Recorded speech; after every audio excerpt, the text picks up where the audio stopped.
저는 30대 평범한 여성입니다. 지금은 전 남편인 이재호 씨를 처음 만난 것은 2년 전 일이에요. 정말 살다 제가 이런 개사이코 집안과 엮이게 될 거라곤 상상도 못했습니다. 지금은 이런 집안을 탈출할 수 있던 것에 대해 매일 감사 기도를 하며 살고 있을 정도죠. 이 인간을 만난 건 몇 해 전 일입니다. 그때 저는 동네 작은 커피숍에서 알바를 하고 있었어요. 남편은 제가 일하는 커피숍에 손님으로 찾아온 후 저에게 첫눈에 반했다며 매일 저를 따라다녔죠. 특별한 날이면 꽃과 선물을 들고 제가 일하는 곳으로 찾아와 저를 정말 곤란하게 했어요. 따개비 같은 인간이었죠. 그 당시 저는 연애에 전혀 관심이 없던 터라 그런 남편이 귀찮기만 했습니다. 하지만 남편은 저를 수뇌부처럼 1년이 넘도록 따라다녔어요. 그쯤 저희 아빠가 암에 걸리셨습니다. 위암 2기셨어요. 병원에서는 치료와 관리만 잘 받는다면 오래 사실 수 있다고 하였지만 딸 입장에서는 또 그게 아니잖아요. 저는 당장 아빠가 떠나버릴 것만 같은 생각에 매일 펑펑 울었습니다. 그런 아빠는 저를 오히려 위로해 주었죠.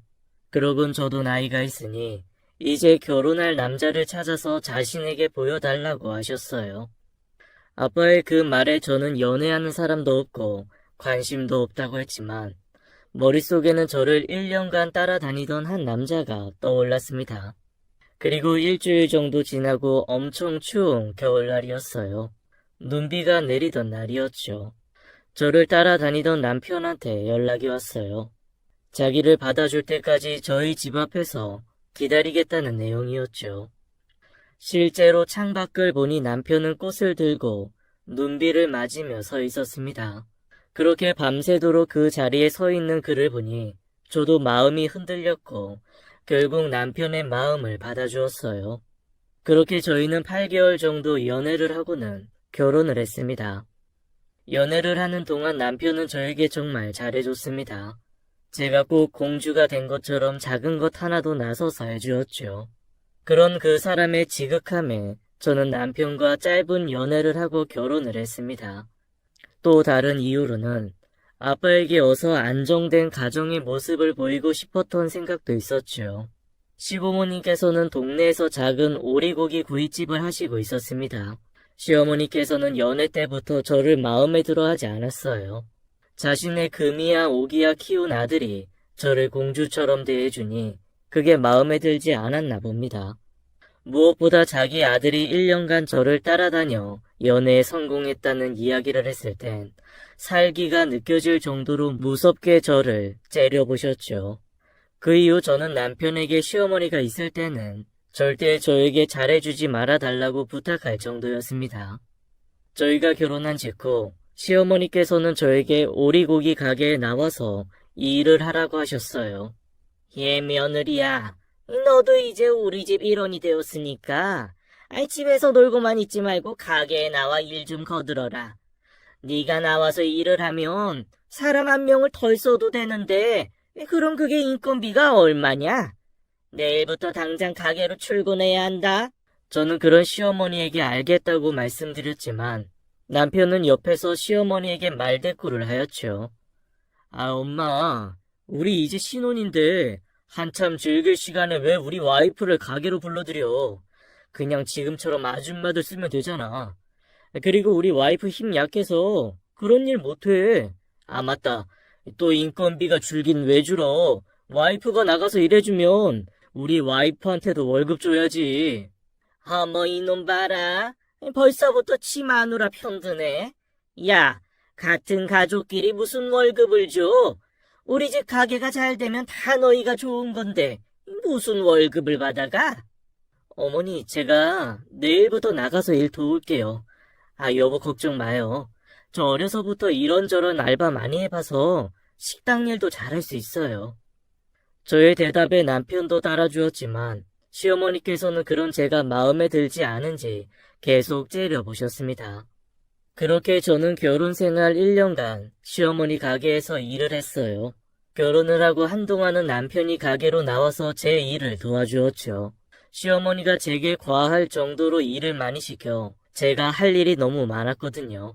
하지만 그것도 한두 달 정도였고, 어느 순간부터는 이틀에 한 번, 3일에 한 번으로 가게에 나오는 것이 점점 줄어들었습니다. 무엇보다 남편이 가게에 나와 일을 도우면 시어머니가 무척이나 싫어하셨어요. 저는 남편은 가게에 나와서 일을 하면 안 된다 하면서 왜 며느리한테는 그렇게 일을 시키시는지 시어머니가 이해되지 않았습니다. 그마저도 남편은 결혼하고 3개월쯤 되었을 때부터 가게에 나오지 않았어요. 집에서 매일 게임만 하며 백수처럼 지냈지요. 생활비는 시어머니가 남편 통장으로 넣어주셨고 그 돈은 모두 남편이 관리를 했습니다.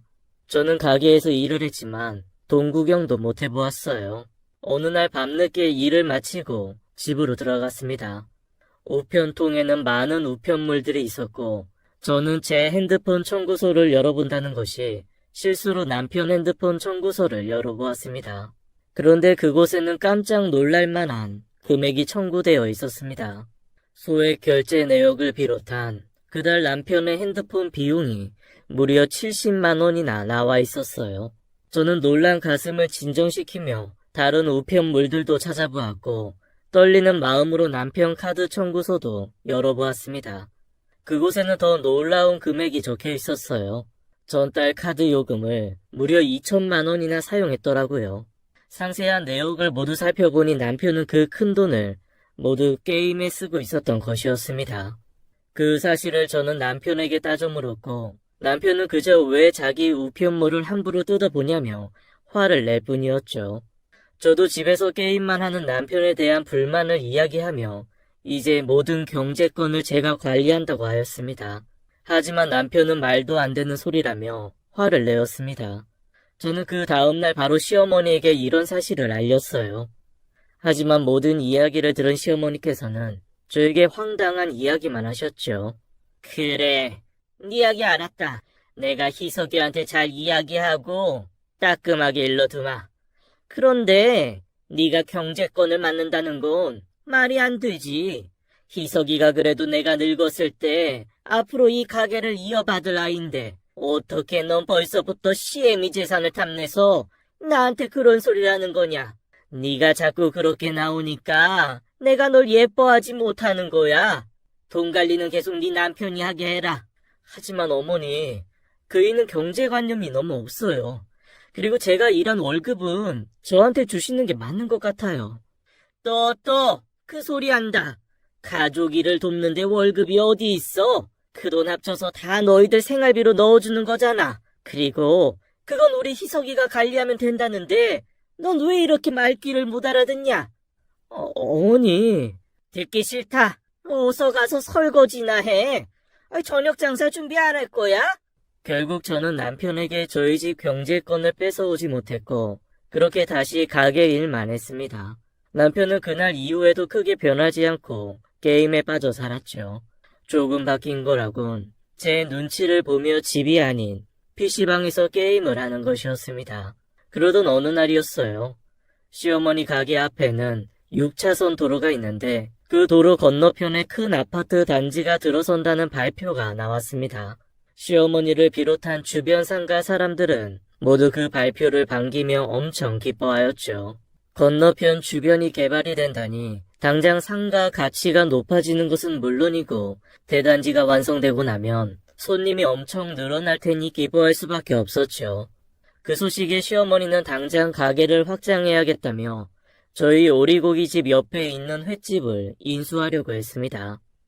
횟집까지 인수하여 오리고기집을 더 크게 운영할 생각이었던 것이었죠. 하지만 당연히 횟집 사장님께서도 개발 소식을 들었기에 가게를 팔 리가 없었습니다. 시어머니께서는 계속적으로 횟집 사장님을 설득하였고 그 사장님은 결국 시어머니에게 저희 가게에서 일하고 있는 젊은 아주머니 한 사람을 자기와 이어준다면 가게를 적당한 가격에 팔겠다고 했습니다. 평소에 그 사람을 마음에 두고 있다고 하였었죠. 그런데 문제는 그 마음에 두고 있는 사람이 다름 아닌 저였던 것이었습니다. 평소 시어머니 가게에서 워낙 구박을 받으며 힘들게 일을 하고 있으니 제가 그 집 며느리라는 것을 몰랐던 것이었죠. 그런데 더 황당한 건 그런 어처구니 없는 조건을 시어머니께서 수락을 했다는 것이었어요. 그리곤 저에게 이렇게 말하더라고요. 융이야, 네가 가서 그 집 사장님하고 몇 번 만나봐. 그리고 가게를 팔라고 잘 좀 꼬드겨봐라. 알겠지? 어머니, 저 이 집 며느리예요. 그게 무슨 말도 안 되는 부탁이세요. 일단 그 집 사장이 네가 우리 집안 며느리인 거 모르는 것 같으니 끝까지 입 조심하고 같이 데이트 좀 하면서 네가 잘 설득해보란 말이지. 아니 너는 그게 그렇게 어렵니? 어머니, 제가 할 수 있는 일이 있고 해서는 안 되는 일이 있잖아요. 그리고 그분도 제가 이 집 며느리인 거 결국엔 알게 될 텐데 어떻게 저한테 그런 걸 시키세요? 그러니까 가게 인수 도장을 찍을 때까지 연기 좀 잘해서 꼬셔보라고. 우리가 잘 되면 너도 잘 되는 건데 뭐가 그렇게 어려워서 그러는 거야? 네가 그 일하면서 그 사장하고 생기는 일은 모두 눈 감아줄 테니 너도 기분 전환 좀 한다고 생각하고 가볍게 데이트 좀 하고 와. 어머니 지금 이러시는 거 희석 씨도 알아요? 그래, 다 같이 상의한 거야. 아니 근데 너는 말투가 왜 그래? 꼭 내가 너한테 나쁜 짓 시키는 것처럼 들리는구나. 내가 지금 나 혼자 잘 살자고 이러는 것처럼 보이니? 듣자 하니 기분이 나빠지려고 하네. 참나. 어머니, 저 절대 이 일 못해요. 저 분명하게 말씀드렸어요. 저는 그 말을 하고는 자리에서 일어나 가게를 나와 버렸습니다. 정말 돈에 눈이 멀어 미쳐있는 사람처럼 보였어요. 하지만 막상 그렇게 가게를 나와버리니 갈 곳이 없었습니다. 친정으로 돌아가 어머니에게 이야기를 하면 잘 살고 있을 것이라 생각한 딸의 처지에 마음이 아파하실 것 같았고 무엇보다 암투병 중이신 아버지가 걱정이 되었죠. 저는 그저 친정에 전화를 걸어 엄마 아빠 안부만 물었습니다. 제 목소리를 듣고는 무슨 일 있냐고 걱정스럽게 물어보는 엄마에게는 아무 일도 없다고 그저 목소리 듣고 싶어 전화를 하였다고 하였죠.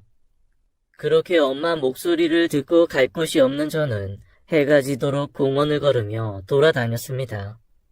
늦은 밤이 되었을 때 시어머니에게 전화가 왔습니다. 저는 또 횟집 사장 이야기를 할 것 같아 전화를 받지 않았죠. 전화가 끊기고 이어서 문자가 왔습니다. 가게에 큰 문제가 생겼으니 문자를 보면 즉시 가게로 돌아오라는 내용이었죠. 저는 그 문자를 받자마자 가게로 급히 돌아갔습니다. 가게는 문이 닫혀 있었고 불도 꺼져 있는 상태였습니다. 제가 문을 열고 들어가니 문은 잠겨 있지 않았죠. 그리고 가게 안쪽 룸 하나가 불이 켜져 있었습니다. 저는 영문도 모르고 가게를 정리하고 문을 잠글 생각에 불이 켜져 있는 룸으로 갔습니다. 그런데 그곳에는 놀랍게도 옆 가게 횟집 사장님이 앉아 있었습니다. 테이블에는 여러 가지 안주들과 양주까지 올려져 있었죠. 횟집 사장님은 저를 보고는 반갑게 웃으며 저를 반겨주었습니다. 아이, 유미씨 오셨네요. 여기 사장님한테 이야기 많이 들었습니다. 제가 만나 뵙고 싶어서 주선을 해달라고 부탁드렸거든요. 놀라셨다면 죄송합니다. 저는 너무 놀란 마음에 손이 떨려왔습니다. 김 사장님, 제가 누군지는 아세요? 물론 소개 들었습니다. 젊어서 결혼하셨는데 안타깝게 사별을 하셨다고요. 그리고 힘들게 일하시면서 혼자 사신다는 이야기 들었습니다. 걱정 마세요. 저는 그런 거 전혀 상관하지 않습니다. 저도 돌싱이거든요. 김 사장님, 저 이 집 며느리예요. 지금 저희 시어머니께서 사장님 가게 인수하시려고 거짓말 하신 거예요. 네? 그게 무슨 말도 안 되는 소리입니까? 세상 천지에 자기 집 며느리를 다른 남자한테 소개해주는 정신 나간 집안이 어디 있어요? 그쵸. 근데 그 정신 나간 집안이 있더라고요. 그럼 이만 실례할게요.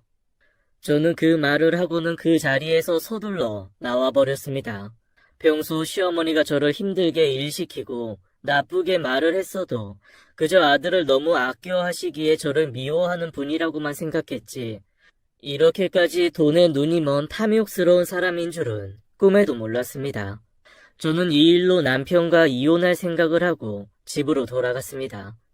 제 짐을 챙겨서 친정으로 가버릴 생각이었죠. 집으로 돌아가던 중 시어머니에게 전화가 왔습니다. 여보세요?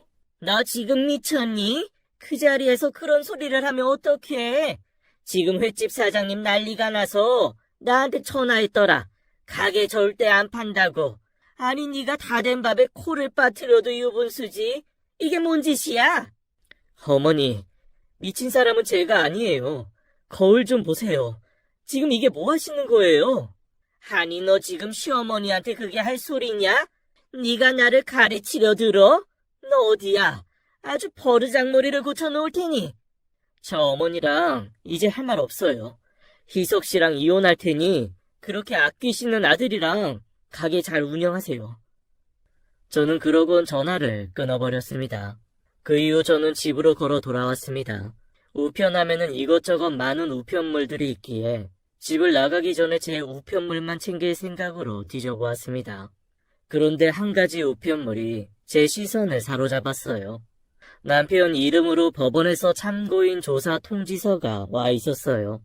남편이 불법 성매매 업소를 이용하다가 경찰에 현행범으로 붙잡혔고 참고인 조사를 해야 하니 서에 출두하라는 명령서였습니다.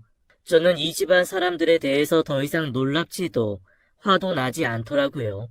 도대체 제가 어쩌다가 이런 미친 집안에 시집을 왔나 후회를 하며 아이가 생기기 전에 이 인간들의 본성을 알게 되어 다행이다 생각했습니다. 저는 곧장 집으로 올라가 제 옷과 짐들을 가방에 챙겼습니다. 한시라도 이 더러운 곳에 있는 게 싫었죠. 그렇게 짐을 챙기고 있는데 남편이 급하게 들어왔습니다. 야, 김유미, 너 지금 뭐 하는 거야? 너 어머니한테 우리 이혼한다고 했다며? 너도 알고 있었다면서? 어머님이 나 횟집 사장님한테 팔아넘긴 거. 팔아넘기긴 뭘 팔아넘겨? 말 진짜 함부로 하네. 그냥 사장님 기분 맞춰주면서 몇 번 데이트하란 건데 그게 팔아넘긴 거냐? 넌 네 아내가 딴 남자랑 데이트 나가서 뭔 짓을 하고 다녀도 상관없다는 거야? 어머님이 그러시더라. 그 남자 잘 꼬시라고. 그러면서 생기는 일은 다 눈 감아 주시겠대.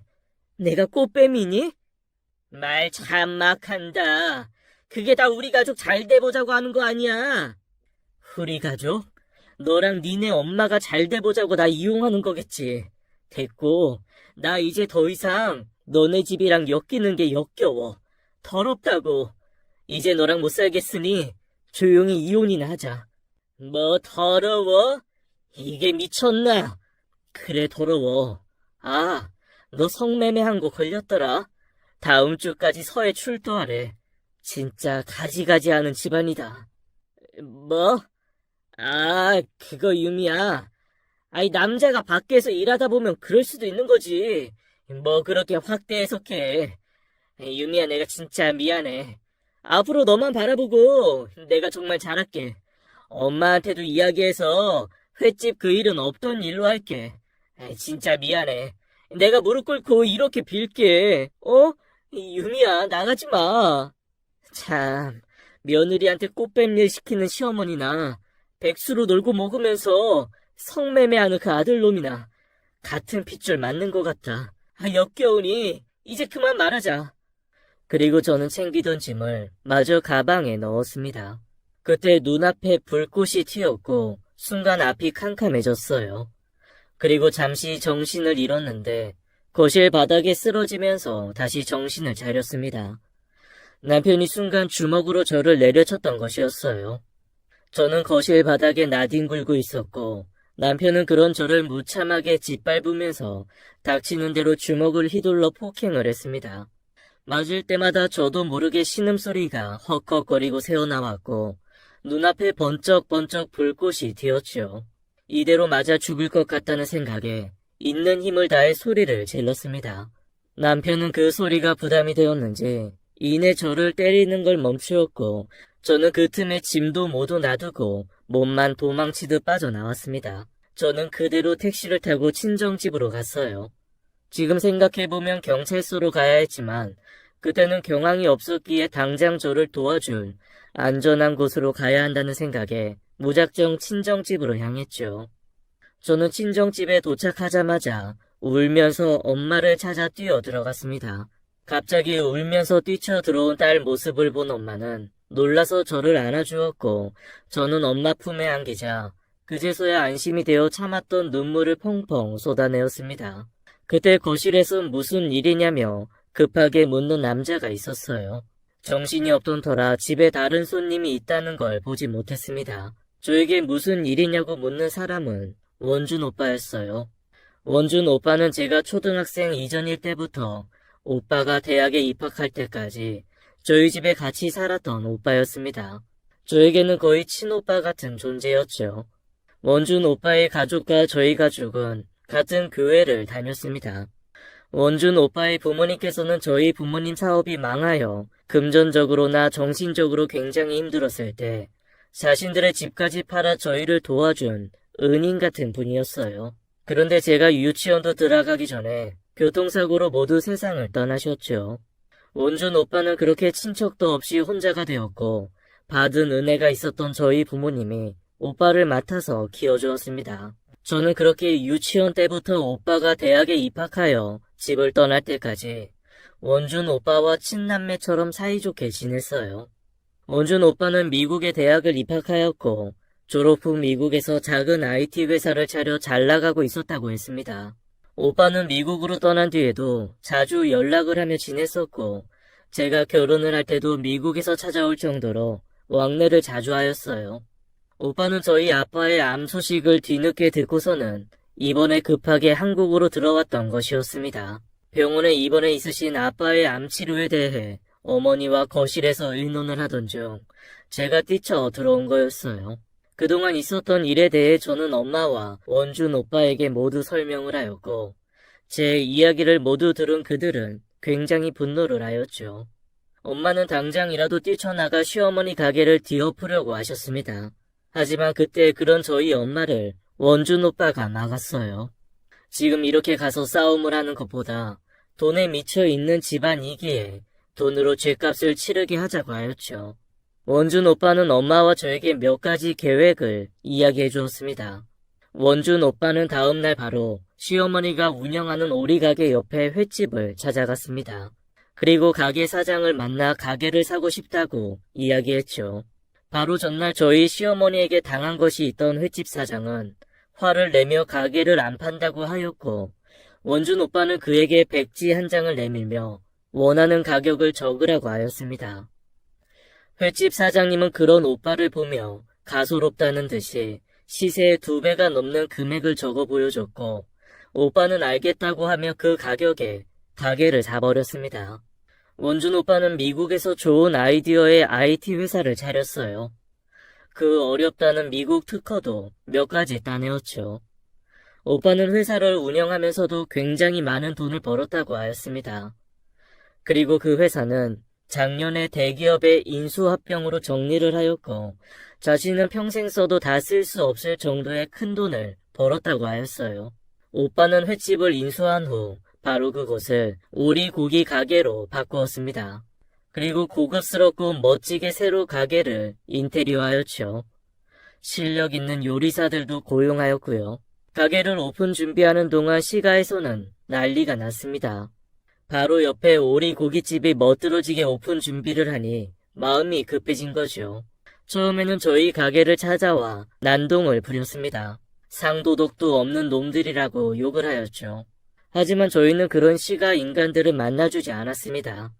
저희는 근사하게 가게를 오픈하였고 서비스와 맛이 훨씬 좋은 저희 가게로 당연히 손님이 몰리기 시작하였습니다. 처음에는 기존 단골을 가지고 있던 시어머니 가게도 어느 정도 장사가 되었지만 시간이 지날수록 손님 수는 눈에 띄게 줄어들었고 급기야 시가에서는 반값 행사 등을 하며 손님을 끌었지만 그것도 한때 반짝 손님을 끌 뿐 대부분의 손님은 저희 가게에 뺏기게 되었습니다. 그렇게 반년 정도 가게를 운영하니 시어머니가 운영하는 가게는 점점 망해가는 것이 눈에 보였어요. 원준 오빠는 오리고기집을 오픈하면서 동시에 제 이혼 소송을 도와주었습니다. 우리나라에서 가장 크다는 이혼 전문 법률 사무소에 제 이혼 소송을 의뢰해 주었죠. 남편의 폭력에 대한 증거도 모두 수집하였고 시어머니의 어처구니 없는 요구 또한 횟집 사장님의 증언으로 무리 없이 입증하였습니다. 남편의 성매매 사건은 이미 벌금을 맞은 상태였기에 따로 입증할 필요도 없었고요. 그렇게 저희는 반년 정도의 소송 끝에 제가 승소하는 것으로 이혼을 하였습니다. 위자료도 가득 뜯어내었죠. 그러던 어느 날 시어머니가 저희 가게로 찾아왔습니다. 원준 오빠와 저는 때가 되었다고 판단하여 항의하러 온 시어머니를 맞아주었죠. 가게의 사장이라고 만난 자리에 제가 나오니 시어머니는 그 작은 눈이 튀어나올 정도로 눈을 뜨며 안경을 고쳐 썼습니다. 제가 이곳 사장이라는 것이 믿기지 않았나 봅니다. 시어머니는 저를 보자마자 험한 말들을 늘어놓기 시작하였지요. 아니, 베어먹지 못한 이 가게 주인이 너였어? 그럼 그렇지. 어쩐지 너처럼 못 베어먹은 인간들 같은 짓거리를 하더라니. 어머니, 아니, 아주머니, 못 베어먹은 집안이라뇨. 아, 그래서 아주머니 집안은 너무 잘 베어먹어서 며느리한테 꽃뱀을 시키고 아드님께서는 성매매 업소를 드나드나요? 초범도 아니어서 벌금도 크게 맞으셨던데요. 뭐라고? 아, 됐고. 너희 가게 문 당장 닫어. 지금 너네 때문에 피해가 얼마나 큰지 알아? 제가 왜 그래야 해요? 저야말로 아주머니 집안에 시집가서 피해가 얼마나 큰지 아세요? 그건 다 우리 집이 잘 되자는 뜻에서 한 거라고 몇 번을 말하니? 그래, 네가 안 나가면 내가 다른 곳으로 가마. 우리나라에 장사할 곳이 어디 여기만 있는 줄 아니? 이 더러워서 퇴! 그런 시어머니의 악담을 묵묵히 듣고만 있던 원준 오빠가 나서서 한마디 했습니다. 저 아줌마, 잠자코 듣고 있으려고 하니 정말 너무하시네요. 본인들 잘못을 알았으면 미안하다는 사과를 먼저 하는 게 도리 아닙니까? 저희도 진심으로 사과를 하시면 이 가게에 먼저 접어드리려고 했습니다. 그런데 하시는 행동 보니 전혀 뉘우침이 없으시네요. 다른 곳에서 다시 장사를 하시면 된다고요?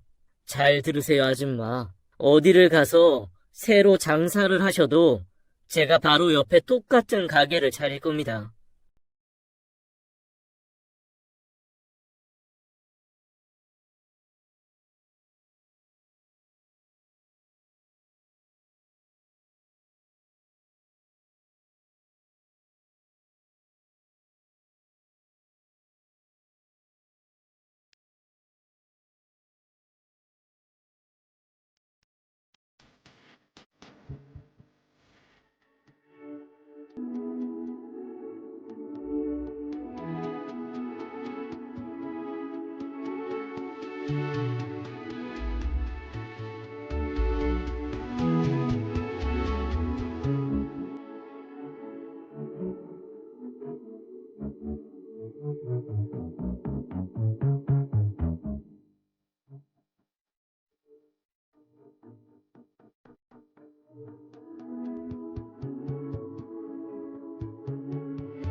넌 뭐야?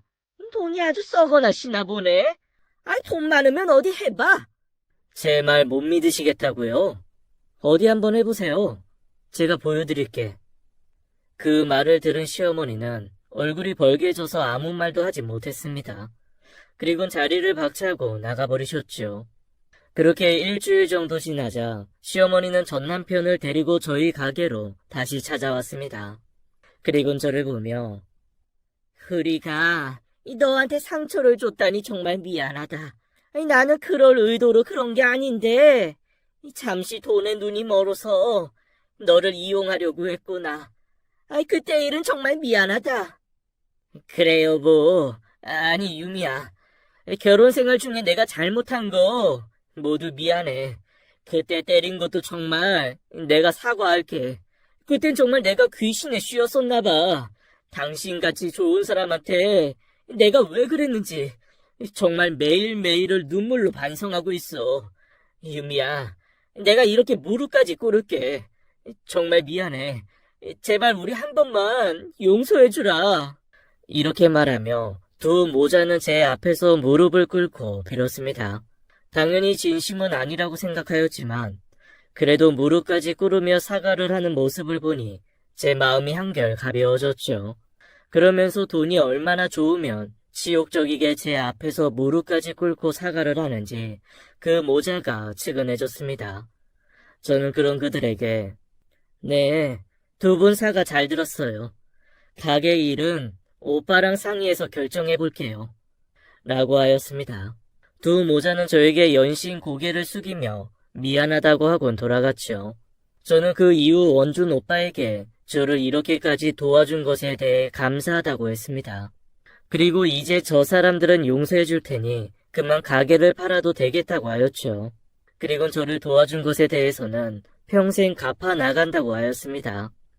하지만 원준 오빠는 자신이 이렇게 성공한 것은 모두 우리 가족의 힘이었다며 자신이 이렇게나마 도움이 될 수 있어서 기쁘다고 하였어요.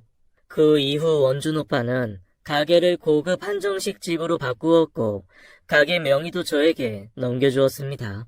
전시가의 오리고기집은 시간이 지나자 다시 손님들이 찾기 시작했고 정상으로 돌아가는 듯 했죠. 하지만 저는 그들을 용서했어도 하늘은 아직 그 사람들을 용서하지 않았나 봅니다. 얼마 가지 않아 가게는 문을 닫고 망해버렸습니다. 엄마의 주변 친구들 이야기를 들어보니 전시가는 저에게 사과를 하고 난 이후 얼마지 않아 세무조사를 맞았다고 하였습니다. 그렇게 돈에 미쳐 있더니 세금까지도 계속 탈세하고 있었던 것이었죠. 세금 폭탄을 맞은 전시가의 오리고기집은 망하게 되었고 살던 집에도 차압이 들어와 경매에 넘어갔다고 하였습니다. 그리고 그날 이후 두 모자는 한 번도 본 적이 없습니다. 저희 아버지는 현재 암 진행이 멈추어 다시 일상으로 돌아오셨어요. 원준 오빠는 그런 아버지를 위해 시골 공기 좋은 곳에 좋은 집을 마련해 주어 엄마와 아빠를 모시고 살고 있습니다. 저는 오빠가 남겨준 가게를 운영하고 있으며 작년에는 오빠의 소개로 좋은 남자를 만나 결혼을 전제로 교제를 하며 잘 지내고 있습니다.